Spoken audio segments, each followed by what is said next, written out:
Voilà. Il est midi. Philippe, tu penses qu'on pourrait... ouais, voilà. Donc, bonjour, bienvenue à ce webinaire du risque. On est super content de vous avoir avec nous et on vous remercie de votre présence. Avant de commencer, il y a quelques petites notes que je vais devoir partager avec vous. Déjà, vous rappeler que le webinaire va être enregistré. Vous pouvez fermer vos caméras si vous ne voulez pas apparaître sur l'enregistrement. Vous pouvez aussi revoir le webinaire en diffusion sur notre chaîne YouTube à partir de la semaine prochaine. C'est un webinaire qui est disponible par après gratuitement, ouvertement au public, donc vous pouvez partager le lien aussi. Sans plus attendre, on laissera les participants arriver, mais par respect pour ceux qui sont à l'heure, on va commencer. Je vous présente déjà notre panéliste, Thibaut Rennes, qui est coordonnateur de vigilance OGM, qui va nous parler aujourd'hui, comme vous le savez, des pesticides dans l'eau potable du Québec, notamment de 10 villes en particulier au Québec. Et aussi, il y a Philippe Cachon, qui est le directeur général du réseau RISC, Réseau Inondation Intersectoriel du Québec, qui pourra faire la présentation de notre panéliste. Donc voilà, sans plus tarder, Philippe, je vous laisserai la parole. Merci beaucoup, Eva. Bonjour à tout le monde et à notre panéliste. Que je vais présenter tout de suite. Notre panéliste est ingénieur en sciences et génie des matériaux. Il s'est spécialisé en environnement en effectuant une maîtrise en gestion en économie de l'environnement. Il est depuis un activiste écologique, cofondateur et coordonnateur de l'organisme Vigilance OGM depuis presque 10 ans. Il s'intéresse aux problématiques liées aux OGM et aux pesticides ainsi qu'à la mobilisation citoyenne qu'il considère essentielle afin d'obtenir une société plus juste et écologiste. Il a travaillé plusieurs années à Greenpeace Québec comme co-responsable des bénévoles. Sans plus tarder, je vous laisse la parole, Monsieur Rennes. Merci beaucoup encore de votre présence parmi nous aujourd'hui. Mais merci beaucoup pour l'introduction et merci beaucoup pour la chance que j'ai de présenter à des gens qui proviennent du milieu municipal et aussi universitaire. Je tiens d'abord à dire que je ne suis vraiment pas du tout un expert en eau et je pense qu'il y a une plus grande expertise pas dans la salle, mais autour des écrans que moi. Je vais me présenter rapidement et après je vous pourrai partager une présentation. Comme il a bien dit Philippe, je suis coordinateur de vigilance OGM. Je vais vous expliquer un peu qui on est, d'où on vient et pourquoi on a fait cette campagne scientifique. Là, je vais vous expliquer un peu le processus qui nous a amené à faire ça et parler plus généralement des pesticides et qui nous a amené à faire cette campagne et ces tests l'année dernière, enfin cette année, je veux dire. Donc, je vais partager mon écran. Je ne sais pas si vous allez tous le voir, vous allez me dire. Tac. Désolé pour le petit temps.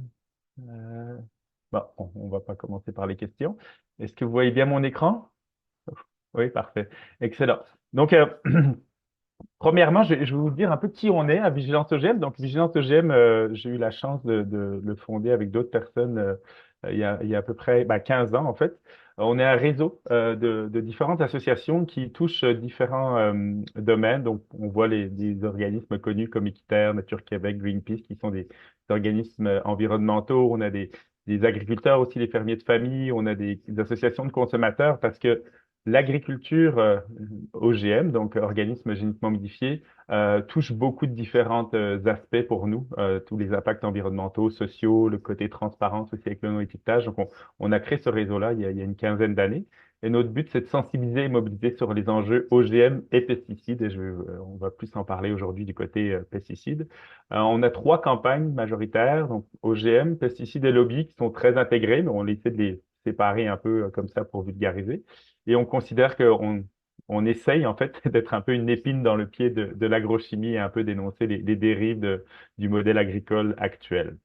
Euh, Rapidement, pourquoi en fait, et on va vite aller sur les pesticides, mais pourquoi on fait des OGM au Québec ou dans le monde? En fait, les OGM existent depuis 1996, excusez-moi, les premiers sont le canola. Et le Canada est un des principaux pays dans le monde à en fabriquer. Là, il fait partie des 5 qui font 90% des OGM. Et on nous avait vendu les cultures OGM comme quoi ça allait permettre de planter en zone de sécheresse, nourrir le monde, un peu le méga mythe par rapport à ça, donc augmenter les rendements et tout ça. Mais 100% de tous les OGM, pratiquement 30 ans après, sont faits pour résister à un ou plusieurs herbicides. Donc là, on voit le petit dessin qui explique que le maïs est fait pour tolérer principalement au début le Roundup, qui était à base de glyphosate. Et donc, on en asperge sur le champ, tout meurt, sauf le maïs, dans ce cas-là, qui est génétiquement modifié pour le tolérer. Sauf qu'au fur et à mesure, ben, plus on met du Roundup, plus les mauvaises herbes ou les adventices résistent. Donc, ça crée un cercle vicieux où on en rajoute de plus en plus. Et là, maintenant, sur le marché au Québec et au Canada et dans le monde, on voit des plantes qui sont tolérantes à plusieurs herbicides parce que le Roundup n'est plus suffisant. Donc, on a le 2,4-D, le dicamba qui viennent s'additionner dans ce modèle agricole.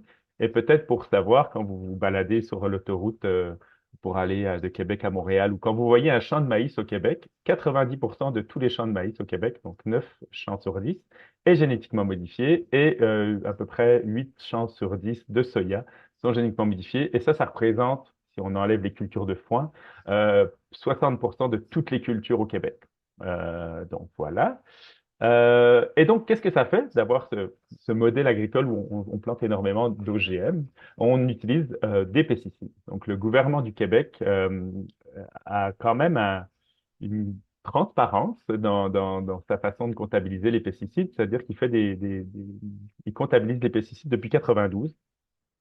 Et depuis 92, il a des plans consécutifs pour essayer de diminuer l'utilisation des pesticides. Donc, c'est reconnu dans la littérature scientifique que les pesticides ont des impacts sur la biodiversité, sur la santé, principalement celle des agriculteurs. Et donc, l'idée, c'est de les diminuer pour diminuer ces impacts. Sauf que, ben, là, je vous montre un extrait du dernier rapport du ministère de l'Environnement du Québec qui nous montre que ben, ça ne fonctionne pas. Ça ne fonctionne pas parce que depuis 92, le premier plan visait à diminuer de 50% l'utilisation des pesticides en 2000. Bon, en 2000, on est à peu près au même niveau, on avait un peu baissé, mais là, il y a une augmentation qui est apparue à partir de la tendance depuis 2003.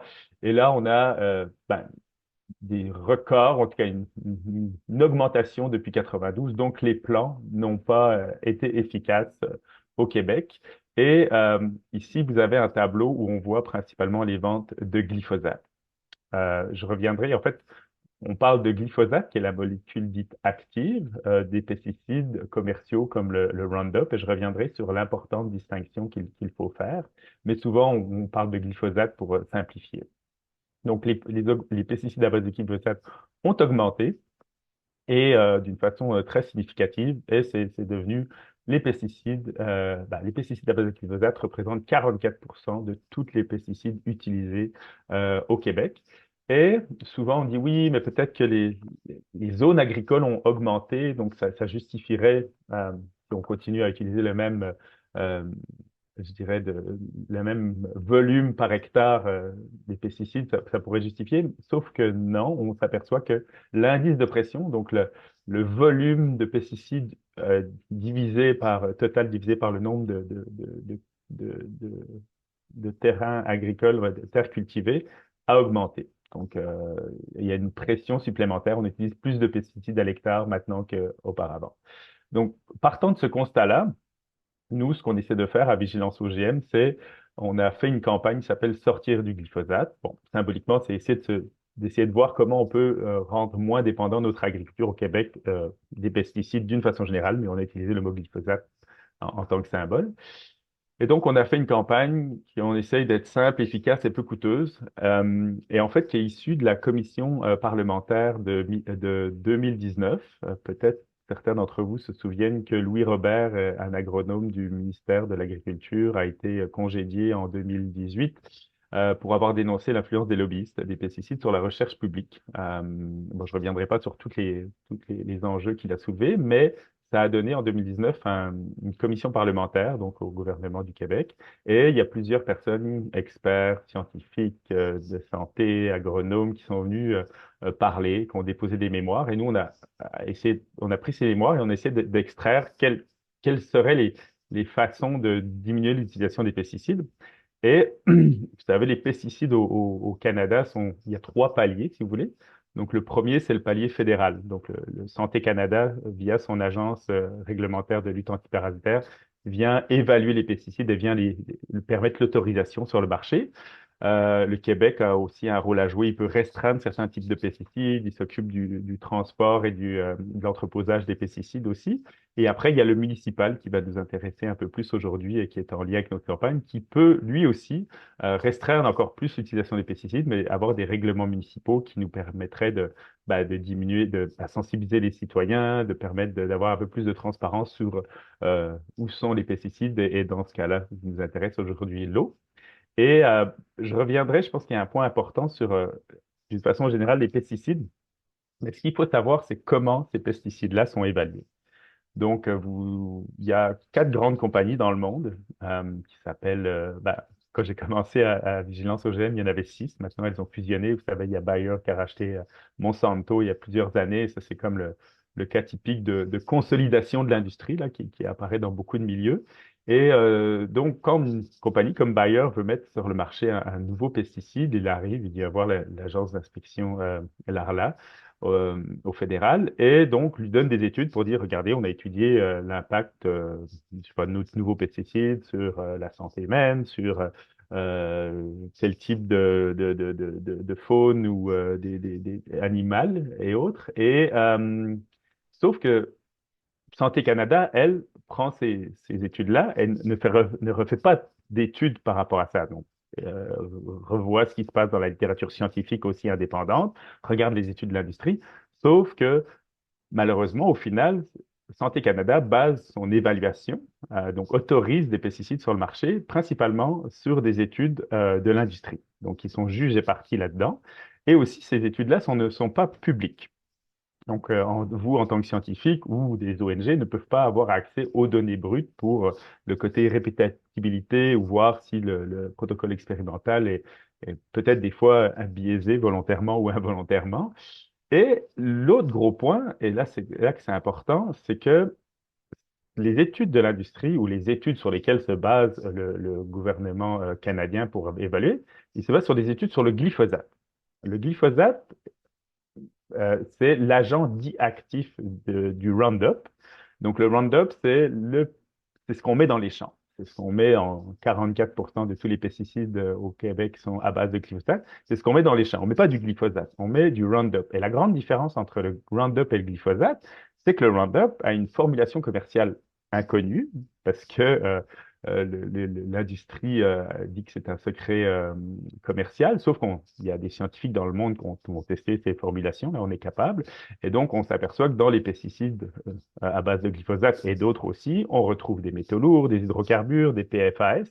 Et donc, juste le fait qu'on vient évaluer le glyphosate et non pas la formulation commerciale, ça vient diminuer les impacts potentiels de ces pesticides-là. Et donc, on sous-évalue les impacts sur la santé et l'environnement. Et ça, c'est assez important à retenir, surtout que dans l'eau potable ou dans la nourriture, il n'y a pas juste des pesticides à base de glyphosate, on en utilise de nombreux et il y a d'autres polluants dans le monde que les pesticides. Donc, ça, c'est vraiment à retenir.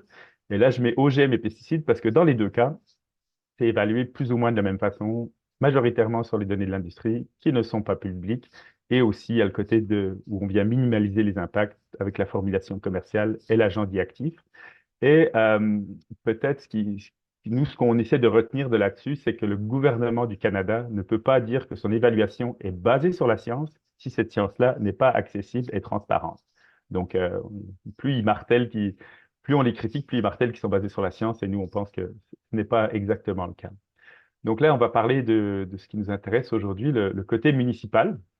Donc, Vigilance OGM a lancé il y a 4 ans, aux dernières élections municipales, une campagne qui visait les municipalités pour montrer qu'il n'y a pas uniquement le domaine agricole qui utilise des pesticides, même si c'est la grande majorité, mais aussi que les citoyens de leur municipalité pourraient agir pour demander à leur municipalité de bannir l'utilisation esthétique des pesticides. Il y avait plusieurs villes en fait au Québec qui avaient déjà mis en place ce genre de règlements municipaux. Et d'ailleurs, pour rappel, en fait, la première ville en Amérique du Nord à avoir banni l'utilisation des pesticides, c'est la ville de Hudson dans les années 80. Et la première ville, à ma connaissance, qui a interdit la vente sur son territoire, c'est Montréal en 2015, je pense, ou 16, en tout cas, ces années-là. Et donc, depuis qu'on a lancé cette campagne, il y a d'autres villes qui ont embarqué. Bon, on a mis Montréal symboliquement parce qu'ils sont allés de l'avant sur d'autres, comme les golfs, d'autres pratiques par la suite. Il y a Québec, il y a Gatineau, Laval, Granby, Sherbrooke. En tout cas, il y en a de nombreuses. Et donc, on s'est aperçu que les citoyens étaient capables, quand ils sont sensibilisés et mobilisés, à venir faire idéalement une pression saine et efficace sur le conseil municipal. Et donc, avec ce constat-là, on s'est dit, bon, on avait déjà en tête d'étendre ça sur le côté eau. On n'est pas des experts encore sur le côté politique municipale et sur l'eau, mais on s'est dit que c'était, qu'est-ce qui, c'est sûr que plus on met des pesticides dans nos champs, plus ils vont être lessivés dans nos rivières. Et comme vous le savez probablement mieux que moi, la majorité des eaux potables au Québec ou les réseaux municipaux prennent leur eau de rivières ou autres. Donc, si ça se retrouve dans ces espaces naturels, ben, ça a une grosse chance de se retrouver dans notre eau potable. Donc, nous, notre but, ce lancement de cette pétition, de cette campagne, il y a quelques semaines et pour ça que vous êtes là aujourd'hui, idéalement, c'est de voir ben, qu'est-ce qu'on a dans notre eau potable. En fait, le premier point, je pense, qui est important à souligner, c'est que moi, dans les 10 villes, on reviendra sur les 10 villes que j'ai choisies, qu'on a choisies le long des zones agricoles. C'est sûr qu'en Montérégie, c'est la grande région agricole du Québec. Donc, on a ciblé deux grandes rivières, la Richelieu et Yamaska, et les villes qui puisent leur eau. Donc, moi, j'ai demandé à ces villes-là, ben, vous le savez, toutes les villes de plus de 5 000 habitants au Québec ont dans l'obligation de tester 16 pesticides 4 fois par année. Donc, ils obtiennent un rapport de laboratoire privé où ils font faire ces études-là. Et donc, moi, en regardant ces, ces, ces, ces- ces résultats en fait d'analyse, on s'aperçoit que ben, la grande majorité de ces villes-là ne trouvent jamais de pesticides. Je vais prendre comme exemple le glyphosate, parce que en fonction des types de pesticides, il y en a 16. Les limites de détection sont des fois différentes, mais par rapport au glyphosate, qui est comme je vous dis, symbolique, mais aussi le pesticide le plus utilisé au Québec, au Canada et dans le monde, on a par exemple, et les rapports que j'ai lus, on utilise une limite de détection de 2 microgrammes par litre. C'est-à-dire que tout ce qui est en dessous de 2 microgrammes par litre, il y a absence de pesticides pour ces rapports-là. Tout ce qui est au-dessus de 2, on va être capable de le voir. Et là, c'est la chose importante, c'est que nous, on a essayé de voir, ben, on a donc travaillé avec le laboratoire de l'Université de Montréal de Sébastien Sauvé, qui est un spécialiste en chimie analytique et qui travaille beaucoup sur le dossier des pesticides et des PFAS aussi. Et on a pris en fait le seuil de qualité en Europe, qui est de 0,1 microgramme par litre. Donc ce seuil-là en Europe a été déterminé dans les années 80. L'idée, c'était de dire utilisons le principe de précaution, car, comme on l'a vu, il n'y a pas, on base notre évaluation sur les impacts sur la santé et l'environnement sur le glyphosate, alors que ce n'est pas ce qu'on met dans les champs, c'est des pesticides à base de glyphosate. Il y a énormément de pesticides, il y a d'autres polluants. Donc, essayons de garder ce taux-là le plus bas possible pour éviter que les citoyens soient exposés et la végétation, en tout cas, la faune animale aussi. Et donc, ce qu'ils ont dit, c'est qu'on va mettre tous les pesticides par défaut à 0,1 microgramme par litre. Et si ça dépasse ces 0,1 microgramme par litre, on va mettre un drapeau rouge, on va regarder ce qui se passe, d'où vient la source de contamination et essayer de la limiter. Et au Québec, du coup, si on est à 1 microgramme par litre, qui serait donc 10 fois supérieur à la limite, ben, on ne verrait rien parce qu'on utilise des protocoles, en tout cas, des limites de détection de 2. Au Québec, la limite est une limite de toxicologie, donc qui se base sur les études de Santé Canada qui, comme on l'a vu, sont fort critiquables à notre avis, et pas juste nous, de la part de scientifiques indépendants, dont d'ailleurs le scientifique indépendant qu'ils avaient choisi à l'Agence réglementaire de lutte antiparasitaire, ils avaient choisi un président pour un comité indépendant, et il a démissionné après un an avec fracas en dénonçant qu'il ne pouvait pas porter caution au processus d'évaluation des pesticides qui était pour lui non plus pas si scientifique que ça. Bref, donc on a 210 microgrammes par litre. Donc au Québec, si on dépasse les 210 microgrammes par litre, on met un drapeau rouge et on dit, bah, attention, ça peut être dangereux pour la santé, et on va essayer de voir d'où vient la source de contamination et essayer de l'endiguer. Donc, on voit très bien qu'il y a un facteur de 2100 fois supérieur entre le seuil européen basé sur le principe de précaution et le seuil de toxicologie basé au Québec. Je ne sais pas pourquoi. Au Québec, c'est 210. Au Canada, c'est 270, 280. Donc, il y a déjà 70 microgrammes par litre qui est différent. Donc, bon, c'est basé sur la toxicologie, mais peut-être que les Canadiens sont peut-être un peu plus résistants de 70 microgrammes apparemment. J'avoue que je ne sais pas pourquoi. Aux États-Unis, c'est 700, donc eux ici encore un peu plus résistants. Donc, vous voyez comme quoi la science, des fois, est un peu politique. Donc, nous, ce qu'on a fait, c'est qu'on a testé avec des limites de détection très basses, ben, plus basses, pour au moins voir si on dépassait la limite de détection européenne. Autre chose à savoir aussi dans le domaine des pesticides et de l'eau et qu'on a appris au fur et à mesure de notre enquête, c'est que ben, on n'est pas les premiers à faire des tests de l'eau potable, hein. Il existe des laboratoires en fait des universités au Québec qui le font depuis longtemps. Et je veux vous montrer en fait une étude qui est sortie en 2025 ben, par le laboratoire de Sébastien Sauvé aussi, mais avec d'autres chercheurs, là, dont vous voyez la référence en bas. Et ce qu'ils ont fait, c'est que pendant 800 jours, donc à peu près 3 saisons de ces 2 ans et demi, ils ont testé les pesticides autant dans les rivières que dans l'eau potable qui est issue de la captation des rivières et après le traitement.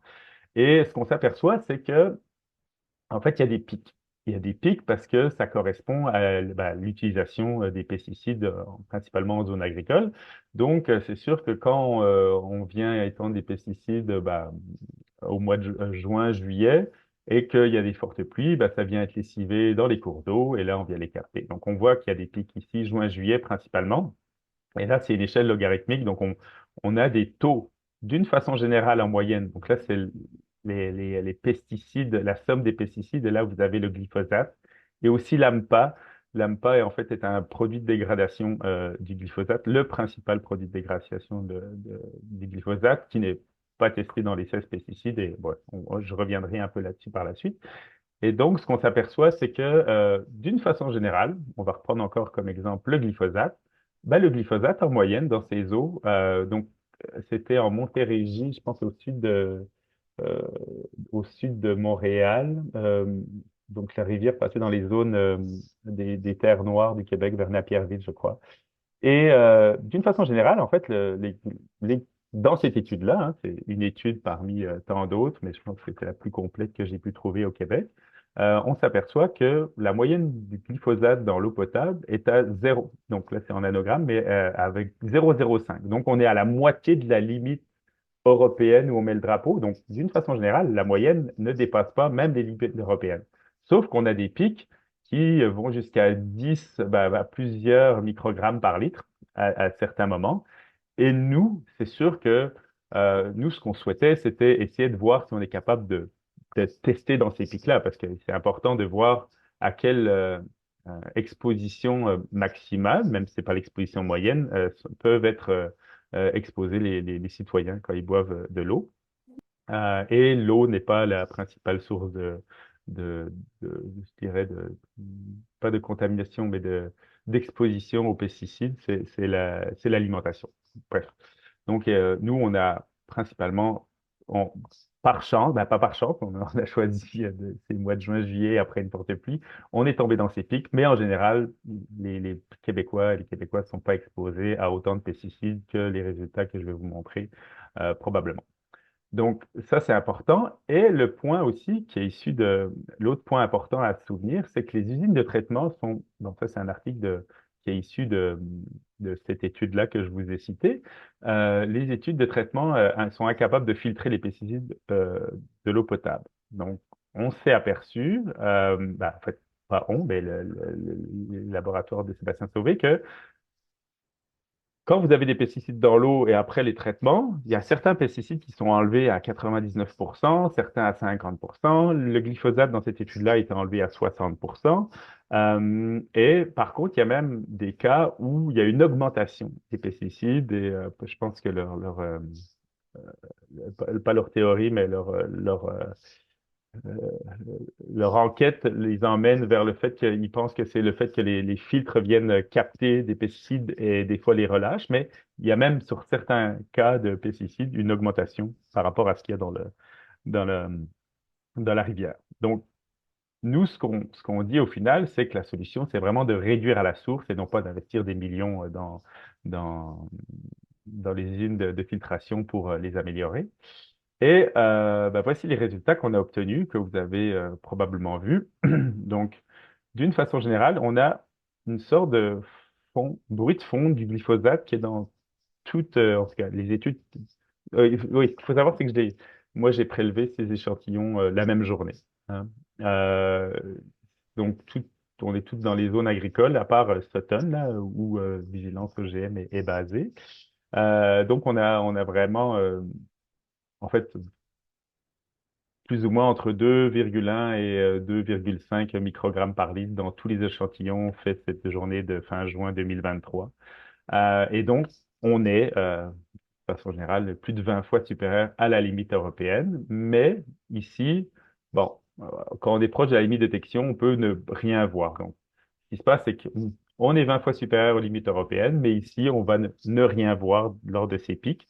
Et ça, c'est aussi une des critiques qu'on a sur autant améliorer les limites de détection, mais aussi essayer de voir peut-être plus spécifiquement dans les pics et non pas d'essayer de regarder uniquement dans les zones où il n'y a pas d'épandage de pesticides. Donc, j'avoue que ce tonne, ça a été le plus surprenant. Donc, j'ai beaucoup discuté avec la municipalité. On a essayé de voir quelle pourrait être la source de contamination. Ils ont déjà d'ailleurs commandé d'autres tests d'échantillons, d'échantillonnage à d'autres différents endroits à Sutton. Et notre piste la plus probante, je dirais, ça serait qu'on a le CP, le Canadian Pacific, qui passe ici et qui passe à côté de notre zone de captation de l'eau. Et ils utilisent, vers la même période, au mois de juin, des pesticides pour, en fait, tuer la végétation le long des routes. Peut-être un point intéressant, c'est que en France, jusqu'en 2006, jusqu'il y a encore 5 ans, le plus gros utilisateur de pesticides à base de glyphosate était la SNCF, donc ceux qui s'occupent des chemins ferrés. Et depuis 5 ans, ils ont complètement arrêté les pesticides à base de glyphosate et sont allés vers d'autres technologies de produits ayant moins d'impact sur la santé et l'environnement. Et donc, on est capable de faire autre chose que ces pesticides à plus fort impact. Euh, Autre point, c'est que, comme je voulais montrer, c'est vrai que j'en ai pas parlé, peut-être juste pour vous dire, sur l'échelle, peut-être rapidement, on a aussi le 0,5 microgramme par litre. Ce 0,5 microgramme par litre correspond en fait à la somme des pesticides trouvés dans l'eau. Donc, c'est un seuil de qualité où l'Europe et l'OMS, l'Organisation mondiale de la santé, dit que si on trouve la somme des pesticides supérieure à 0,1, 0,5 microgrammes par litre, on met un drapeau rouge, on identifie d'où vient la source et on essaie de la limiter ou complètement l'anéantir. Et donc, la première fois qu'on est sorti, on est sorti sur le glyphosate. Et la deuxième fois, on avait analysé d'autres pesticides. Et donc là, la limite qu'on utilise sur ce graphique-là, c'est ce 0,5 microgrammes par litre qui correspond à la somme des pesticides euh, où par principe de précaution, on met un drapeau rouge en Europe et aussi à l'Organisation mondiale du commerce, de la santé, excusez-moi. Et donc, principalement, les dépassements de normes sont dus au glyphosate. Là, on voit, on était à 2,3 à Belleuil, là, on est à 2,4. Donc, il y a très peu d'autres pesticides dans certaines villes. Là, Sutton, Belleuil, au-delà du glyphosate, il y a pratiquement rien d'autre. Sauf qu'il y a des villes comme Saint-Hyacinthe, où là, et je pense que c'est Sorel-Trécy, les deux plus élevés, où là, on trouve du 2,4-D, du S-métallochlore, qui sont des pesticides, le 2,4-D qui est lié maintenant aux OGM, là, comme j'ai dit, le maïs maintenant est résistant au glyphosate, au 2,4-D, mais le S-métallochlore est un pesticide qui est interdit en Europe depuis quelques années. Et dans le rapport du gouvernement là, sur les ventes de pesticides, ils ont aussi comment ça s'appelle, un tableau qui dit les pesticides qui ont le plus d'impact sur la santé et l'environnement. Là, c'est ce qu'ils appellent l'IRPEC, un indice où ils prennent la toxicité du pesticide par kilo de matière active, fois le volume utilisé, et là, ils considèrent qu'il a un tel impact. Et le S-métallochlore est celui qui est en tête des deux classements, ou en tout cas dans les trois premiers, mais je pense en tête dans les deux classements. Donc, on dépasse dans toutes les 10 villes ces 0,5 microgrammes par litre recommandés par l'Europe. Euh, on a voulu anticiper. L'idée, c'est pas de se garrocher sur les bouteilles en plastique là, qui ont d'autres types de problématiques aussi, comme les microplastiques et autres. L'idée, c'est vraiment une grande transparence, plus grande transparence dans qu'est-ce qu'il y a dans notre eau. Là, je pense que les gens ont besoin d'être rassurés par rapport à ce qu'il y a dans notre eau. Une collaboration entre les différents paliers gouvernementaux. On a vu que le fédéral, le provincial et le municipal pouvaient agir. Une réelle volonté politique, je pense que ça, c'est des fois la plus difficile à obtenir, parce qu'on l'a vu, hein, les discours qui nous disent on veut diminuer et ne fonctionnent pas. Donc là, est-ce qu'ils ont tout mis en place? Est-ce que les recommandations qu'on a vues à travers la Commission sur les pesticides sont en place? Certaines, oui. J'avoue que le gouvernement du Québec a augmenté sa transparence sur certains points. Les bons coups, je pense, du gouvernement du Québec, et malheureusement, je ne pourrais pas vous lister ceux du fédéral parce qu'il n'y en a pas. Mais ben, c'est que depuis 2019, au Québec, sur certains types de pesticides considérés comme à plus gros impact, donc trois néonicotinoïdes, là, les fameux tueurs d'abeilles et deux autres, ils ont mis une prescription obligatoire. Donc, c'est-à-dire qu'avant, un agriculteur pouvait acheter, bah, en fait, peut toujours, mais un agriculteur, vous savez, son médecin, c'est l'agronome. L'agronome lui prescrit certains types de traitements sur son champ, que ce soit les engrais, mais aussi les pesticides. Mais au Québec, la plupart de ces agronomes sont à l'emploi de compagnies qui vendent des pesticides. Donc, il y a un intérêt, des fois financier, mais aussi des fois plus inconscient, à vendre plus de ces produits-là. Et donc, le Québec, en 2019, a dit, bah, regardez, nous, là, si ton agronome te prescrit ces néonicotinoïdes, dans ce cas-là, bah, il doit le justifier. Donc, avoir une prescription pour dire on doit en utiliser parce qu'on a trouvé, je sais pas, un certain taux de, d'insectes qui vont compromettre tes rendements. Donc là, à partir de certains taux-là, ben, nous, on justifie les néonicotinoïdes. Et depuis qu'on a mis en place la justification agronomique sur ces cinq, ben, les pesticides enrobés de néonicotinoïdes, parce que là, on parle de semences, ont diminué de 90%, 95%. Donc, il y avait encore un peu de faille dans ce système-là, et là, ils viennent de le régler. Donc, ça, on applaudit quand même le gouvernement du Québec. C'est une bonne nouvelle. Et dès l'année prochaine, le gouvernement du Québec va pouvoir avoir plus de transparence parce que là, les chiffres qu'ils ont, c'est sur les ventes en gros. Mais là, l'année prochaine, ils vont avoir des ventes au détail. Donc, on va être capable d'identifier les zones où on utilise des pesticides, que ce soit dans les zones géographiques, par culture, par bassin versant. Donc, ça va être intéressant pour les gens qui travaillent dans le domaine de l'eau, mais aussi en santé publique. Et c'est ça. Donc, l'idée générale, c'est pas d'acheter de l'eau en bouteille, c'est pas d'investir des milliards dans nos stations d'épuration, c'est de réduire à la source. Et on est capable de le faire si on a une plus grande volonté politique, à notre avis. Qu'est-ce que peuvent faire les villes par rapport à ça? Attendez, je regarde l'heure pour voir, des fois je m'en bats. Ah non, ça va, je suis dans les temps, il semblerait-il. Donc, nous, nos revendications à travers ça, et il y en a peut-être qu'on a loupé, hein, mais ce qu'on a vu en discutant aussi avec des chercheurs, c'est que il faudrait premièrement avoir des techniques analytiques plus précises. Les laboratoires privés ont ce matériel nécessaire. Ils sont pas forcés à aller plus bas. Qu'est-ce qui les empêche à avoir en tout cas cette précision au moins à 0,1 microgramme par litre? Ça, il faut leur demander, mais je pense que les municipalités devraient exiger que les analyses faites des pesticides 4 fois par année pour les villes de plus de 5 000 habitants soient au moins aux normes européennes, au moins pour voir un peu plus qu'est-ce qu'il y a dans le roseau. Euh, Aussi, faire une analyse des pesticides peut-être plus fréquente, ou au moins, tout du moins, dans la zone où on vient identifier ces pics, là. Bon, il y a des différences aussi je dirais, géographique et de bassin versant. Là, plus on est loin des champs, peut-être plus ça peut mettre du temps et aussi ça va diminuer le relargage. Tester une liste élargie de pesticides. Déjà, en faisant de la recherche, on s'est aperçu qu'il y avait plus de pesticides exigés pour l'analyse 4 fois par année par le ministère de l'Environnement. On s'est limité à 16. j'avoue qu'en posant des questions, des fois, je comprends pas. Il y a certains pesticides qui sont considérés à risque pour la santé et l'environnement qui ne sont pas testés. Je pense que ce serait intéressant que le ministère de l'Environnement élargisse sa liste, tout du moins dans ceux qui considèrent, d'après ces chiffres basés sur Santé Canada, sur les plus à risque. Une autre revendication qu'on a, c'est que, effectivement, si les villes, quand ils font des analyses d'eau potable, ne trouvent pas de pesticides, ben, c'est sûr ils vont pas essayer de régler un problème qui n'existe pas pour eux. Donc, il faudrait, un, tester plus précisément, mais aussi que les plans de protection, de sources d'eau potable peut-être inclut la problématique des pesticides. Ma compréhension, c'est que toutes les villes ont l'obligation de faire, bon, probablement à partir d'un certain nombre d'habitants, mais un plan de protection des sources d'eau potable. Donc, il devrait inclure les pesticides.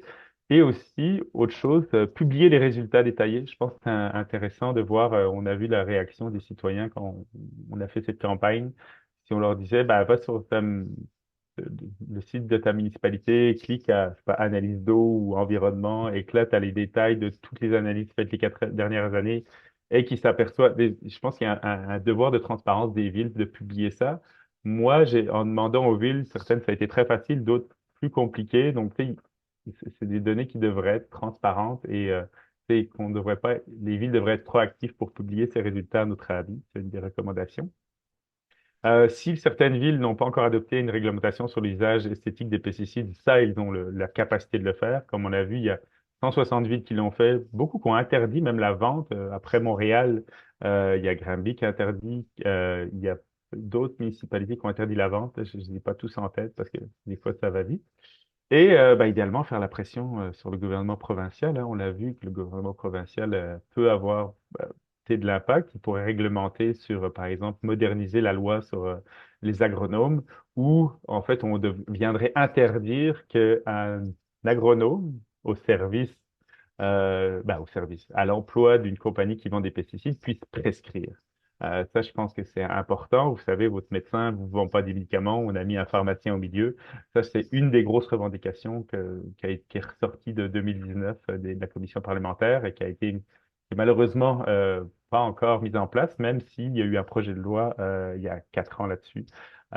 Il est mort au feuilleton, comme on dit. Et donc, nous, pour essayer de pousser ou de sensibiliser sur ces revendications, on a des boîtes à outils citoyennes, donc sur notre site où on vient sensibiliser, expliquer un peu les enjeux comme j'ai fait aujourd'hui, voir comment les gens de leur communauté puissent peut-être se regrouper entre eux, parce que des fois ça permet de faire des belles rencontres, mais aussi des mobilisations citoyennes plus efficaces. Comment parler à son élu, comment on a des règlements municipaux qui sont des, des exemples que les gens peuvent suivre ou pas et idéalement jusqu'à l'obtention de règlements municipaux, comme on l'a vu dernièrement sur l'usage esthétique. Et on souhaite que ces recommandations soient mises en place par les villes sur le dossier eau. Je rappelle que nous, on a lancé cette campagne dernièrement, mais on va continuer à travailler là-dessus toute 2026 et faire probablement d'autres tests d'eau l'année prochaine dans les villes. C'est sûr que les 10 visés, on va être testés, mais on va essayer d'élargir. C'est toujours une question de temps, de capacité et d'argent aussi, parce que faire des tests, ça coûte cher pour un petit organisme comme le nôtre. Et voilà, je pense que je suis arrivé au point des questions et je regarde l'heure. Nous avons 21 minutes. Parfait. Merci beaucoup, c'est très, très apprécié, très intéressant surtout. Je suis certaine qu'on a beaucoup, beaucoup de questions. Et alors, on a quelques petites consignes à respecter, s'il vous plaît, pour la période qui nous reste, afin de profiter pleinement de la présence de Monsieur Rennes. Levez la main si vous avez une question. Posez une question seulement par personne, puis si on a le temps, vous pouvez revenir par après. Si vous avez des réflexions, des choses qui sont un peu plutôt, je dirais, unilatérales, on peut les faire à la fin. Mais si vous avez des questions qui nécessitent une réponse, on va les prioriser. Et il y a toujours le chat, vous pouvez les écrire et moi, il me fera plaisir de vous les lire après. Voilà, merci.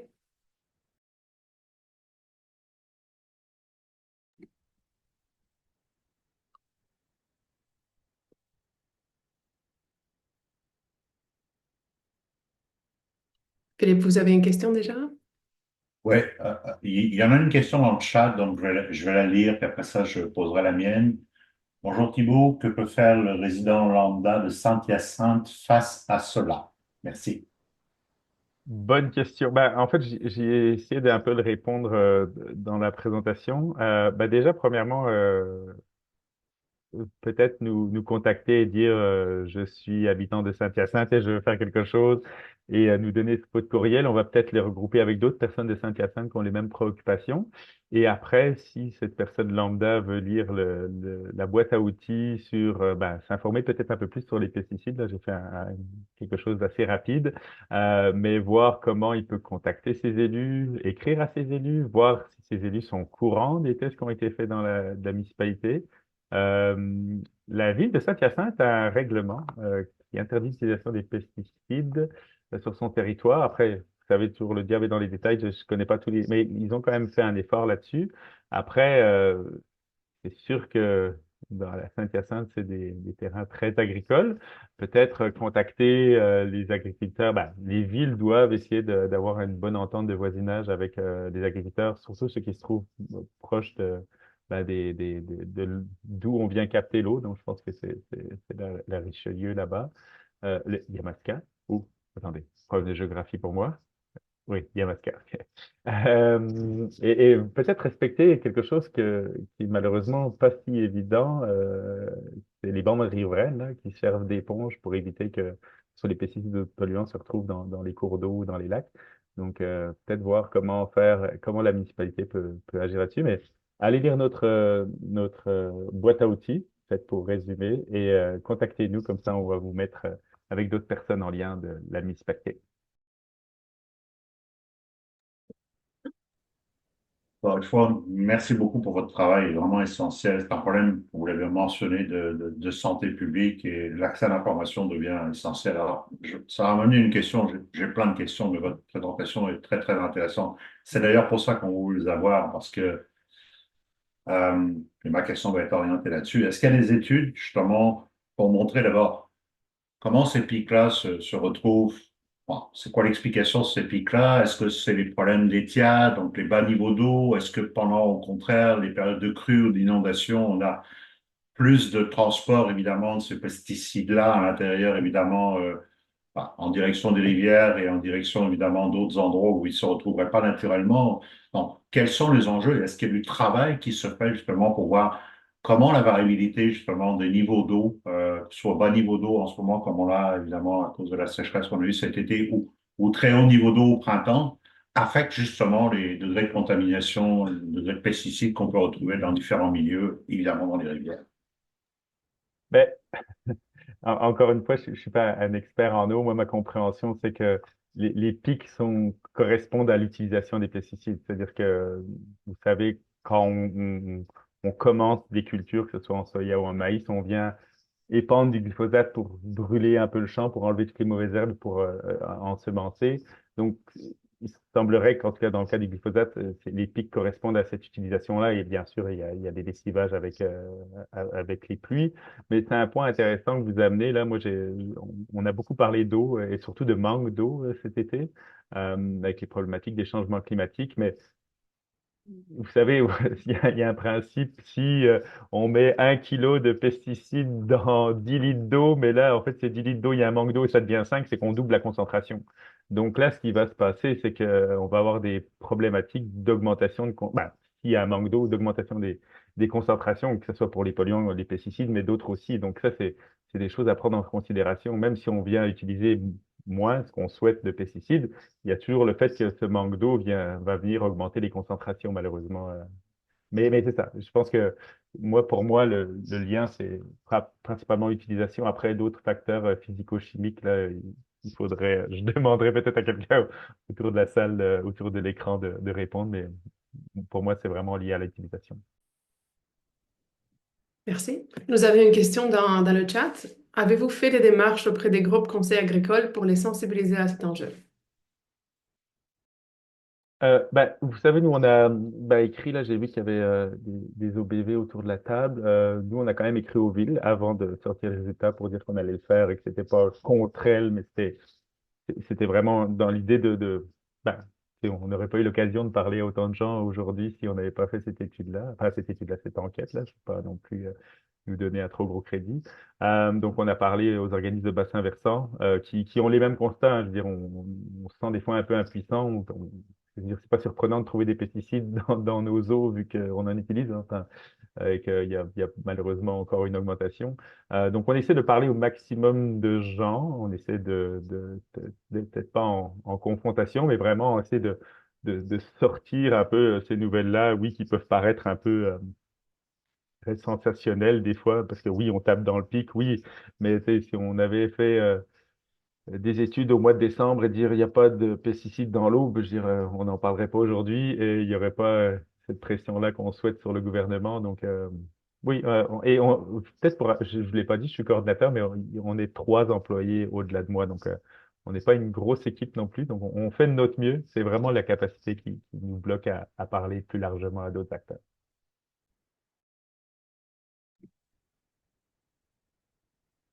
Merci. Moi, j'aurais une question en attendant que d'autres personnes se manifestent. Je me demandais c'était quoi la prochaine étape pour vous? Parce que comme vous dites, ça fait quand même réveiller les gens, ça fait sensation, ça fait parler, mais après, qu'est-ce que vous envisagez? Ben, là, la prochaine étape, c'est déjà d'engager une collègue qui va s'occuper uniquement de ça, parce que là, sinon, ça déborde un peu pour nous. Euh, ben, donc, la prochaine collègue, on l'a trouvée, là. On pense qu'elle va faire un excellent travail de mobilisation. L'idée, c'est que ben, mercredi, ben, il y a 2 jours, je faisais un webinaire comme ça. L'idée, c'est vraiment de voir quels citoyens nous ont contactés, qui c'est qu'on a sur notre liste, former des groupes, leur dire, hey, première étape, parlez à votre municipalité. Est-ce qu'ils ont un plan un règlement sur les pesticides? Et leur dire, voici cette recommandation, et il y en a peut-être d'autres que les gens peuvent racheter, que recommanderait Vigilance OGM. Est-ce que vous avez l'intention de le faire? Est-ce que vous pouvez mettre sur votre site aux villes de plus de 5000 habitants les tests? Donc, essayez de voir, tu sais, est-ce qu'ils pourraient nous inviter, moi et probablement ma future collègue, à venir faire des conférences dans leur municipalité. Tu sais, est-ce qu'on va faire des tests d'eau, de pesticides En fait, tout est possible à faire, là, c'est vraiment. Et au mois de juin prochain, on va refaire des tests d'eau. Donc, c'est sûr, ils n'ont pas la capacité de payer. Beaucoup de tests. Est-ce qu'on va faire des petites mobilisations citoyennes de levée de fonds où on se dit, bah, je sais pas, la ville de Rimouski, il y a des citoyens qui sont inquiets, ils arrivent à lever 500 $ et nous, on est capable avec ça, de faire des tests, faire des classements et autres. C'est vraiment la- la- le temps et l'argent qui va être un facteur limitant à la créativité, je pense. Merci. Nous avons 2 questions dans le chat. La première, est-ce que l'eau potable analysée provenait juste de l'eau de surface ou bien il y avait de l'eau souterraine aussi? Oui, excellente question. En fait, elle provient uniquement d'eau de surface, sauf celle de Sutton, qui provient d'eau souterraine. Euh, on a 2 réseaux d'eau à Sutton. On a un réseau dans la montagne et un réseau en basse ville, on se croirait à Québec. Mais non, non, on avait de l'eau souterraine. C'est pour ça qu'on a du mal à comprendre le 2 microgrammes par litre. Mais j'ai parlé en fait hier avec le responsable de l'environnement et là, ils vont faire des tests prochainement, mais à plusieurs endroits, en haut, en bas, aux aqueducs, vers la zone où on vient capter l'eau pour voir si cette présence-là, parce que si on est en eau souterraine, normalement, il y a moins de variabilité due à l'épandage. Et on n'a pas tant on a des petites zones, enfin, un peu de zones agricoles qui pourraient toucher la zone de captation d'eau. Mais oui, effectivement, il y a des choses que je peux pas expliquer, mais on continue les recherches. En tout cas, la ville a pris ça à cœur. Ok, merci. Ça continue de rentrer dans le chat et je voulais aviser tout le monde qu'on peut dépasser de quelques minutes si jamais la discussion est trop enflammée et trop intéressante. Prochaine question. Est-ce que les seuils de détection des analyses par les laboratoires accrédités sont trop élevés au Québec? Si oui, devrait-on revoir nos méthodes? Ben, elles sont trop élevées. Moi, en discutant avec, tu sais, j'ai pas non plus eu des grandes discussions avec les laboratoires, mais en discutant avec Sébastien Sauvé là, du laboratoire de l'UDM, semblerait-il que l'appareillage scientifique disponible dans les laboratoires sont capables d'aller plus bas. Après, il n'y a pas une exigence de la part du gouvernement du Québec qui pourrait dire, ben, il pourrait dire, hein, moi, je veux que tu testes 4 fois par année ton eau, mais que tes limites de détection soient à 0,1. Ça pourrait se faire par règlement. Euh, En discutant avec plusieurs personnes, c'est un peu le côté autruche, j'ai l'impression.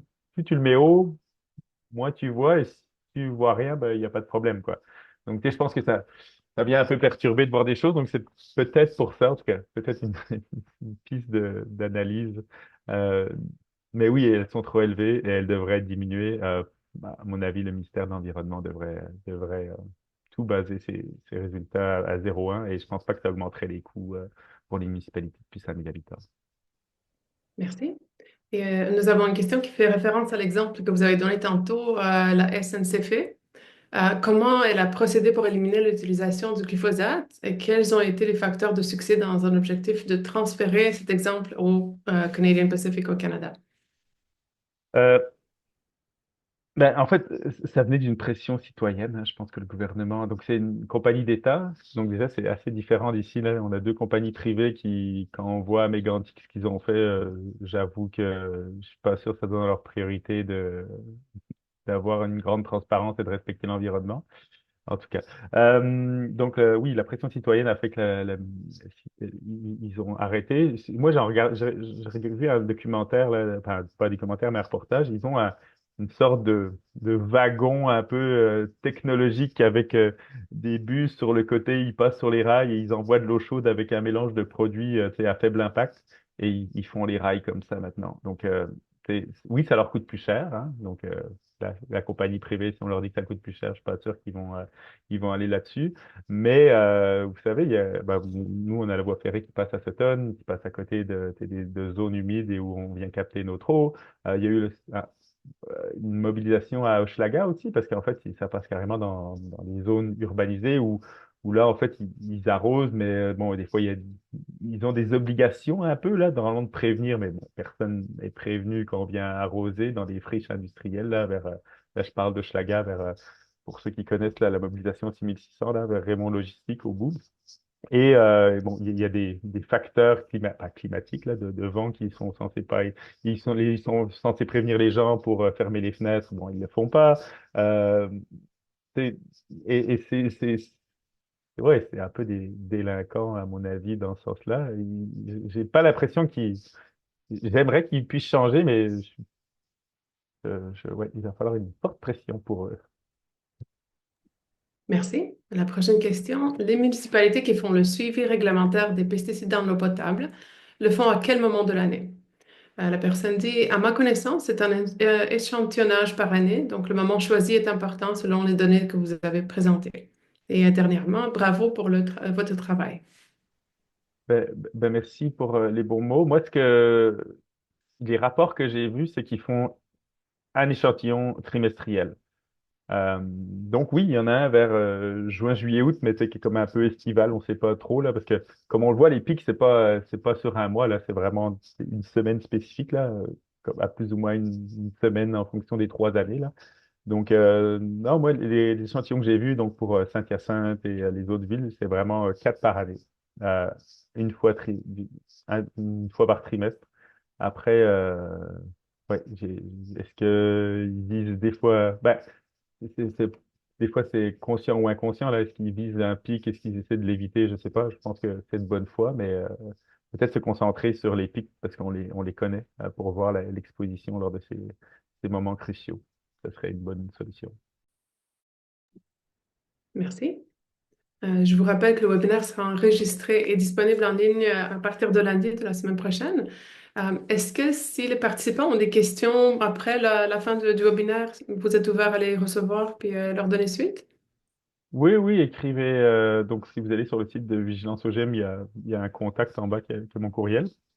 Idéalement, si vous avez 10 questions, envoyez-moi un courriel avec les 10 questions et pas 10 courriels, mais à part ça, tout va bien. Parfait. Une question dans le chat. Existe-t-il des filtres qui éliminent les pesticides?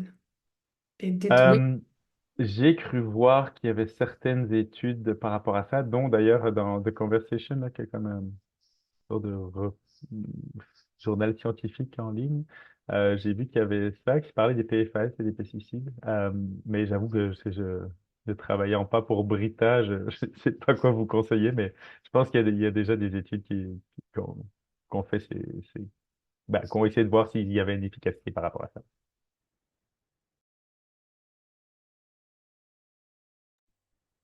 Philippe? Ouais, je pense, je l'ai vu passer dans la conversation au Canada. Peut-être on va regarder ça, puis on mettra justement dans les informations à propos de votre webinaire. Encore une fois, félicitations pour votre travail. J'ai une autre question qui est plus générale. On l'a vu, il y a des coupures au ministère de l'Environnement. Et cette année, le ministère s'est non seulement coupé des effectifs, mais aussi des ressources. Et ils ont arrêté le contrôle de qualité de l'eau dans un certain nombre de rivières, notamment à partir du mois d'octobre. Est-ce que ça vous inquiète, en particulier avec ce qu'on vient de discuter, surtout, encore une fois, dans les contextes où les concentrations d'augmenter quand on a des bas niveaux d'eau comme on a en ce moment? Votre commentaire là-dessus?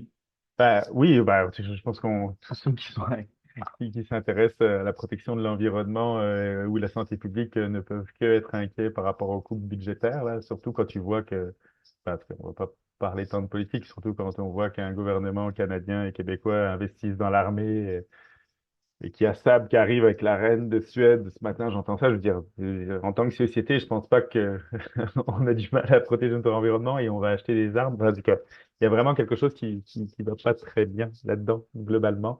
Mais je pense qu'il faut, pour une note positive, parce qu'on pourrait aller loin avec nos amis du Sud américain, mais moi, ça fait 15 ans que je travaille sur ce dossier-là. Et oui, il y a pas que des victoires. On voit que quand même le ministère de l'Environnement au Québec a fait des améliorations.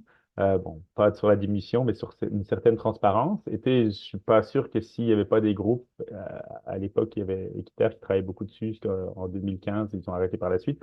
Des groupes comme Équiterre ou comme nous maintenant qui travaillent là-dessus, ça serait peut-être encore plus obscur, je dirais. Donc, des fois, des, même si on n'a pas des victoires, il y a des fois des non-reculs qui sont difficilement jaugeables. Je pense que les citoyens on perd de vue qu'on peut avoir un gros impact euh, par rapport à une mobilisation citoyenne.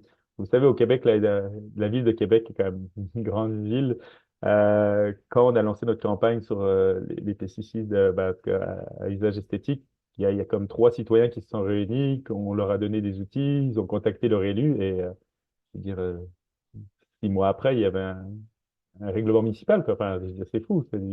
Et là, il y a des gens qui se baladaient dans les parcs qui sont plus, ou ça peut être aussi les enfants qui sont souvent dans les parcs qui sont les plus exposés parce que ils mangent leurs mains. Enfin, vous savez, si vous avez eu des enfants, ou même les animaux. Enfin, je dirais. Et c'est 3 citoyens qui, avec un peu d'aide et une organisation, arrivent à faire ça. Donc, en faisant rien, c'est sûr qu'il n'y aura pas de résultat, mais en essayant, des fois, il y en a et ça peut être positif. Merci. Dans le chat, il y a un commentaire à propos des filtres qu'on peut aller chercher, si vous voulez le lire. Et sinon, pour Monsieur Rennes, on a un commentaire. Pour votre information, dans la région de la Montérégie, j'ai vu des sites d'Hydro-Québec qui traitent leur terrain aux abords du fleuve Saint-Laurent avec des pesticides, en mettant des affiches qui l'annoncent par la suite sur le terrain. Cela peut être une piste à regarder pour Satan. Ah ben, mais merci, c'est un bon point. J'avoue que les utilisateurs de pesticides, vu que le ministère va nous dire maintenant qui les utilise d'une façon plus précise, on va voir s'il y aura des ventes d'Hydro-Québec, peut-être. On va être un peu moins dans le noir. Parfait. Merci beaucoup au nom de Risque, puis je pense de tous les participants aujourd'hui. C'était super intéressant, mais ça nous donne beaucoup d'espoir, même si c'est pas un contenu très optimiste à prime abord. Mais comme vous dites, je pense que déjà en étant ici, en échangeant là-dessus, ça donne un bon signal de ce qu'on peut faire pour la suite. Parfait. Donc, si vous êtes intéressé, vous pouvez vous inscrire à notre infolette pour le suivi de la campagne en 2026. OK. Merci infiniment. C'était vraiment très intéressant. Encore une fois, félicitations pour votre travail. Ben, merci à vous, merci pour votre écoute. Bonne journée. Au revoir. Au revoir.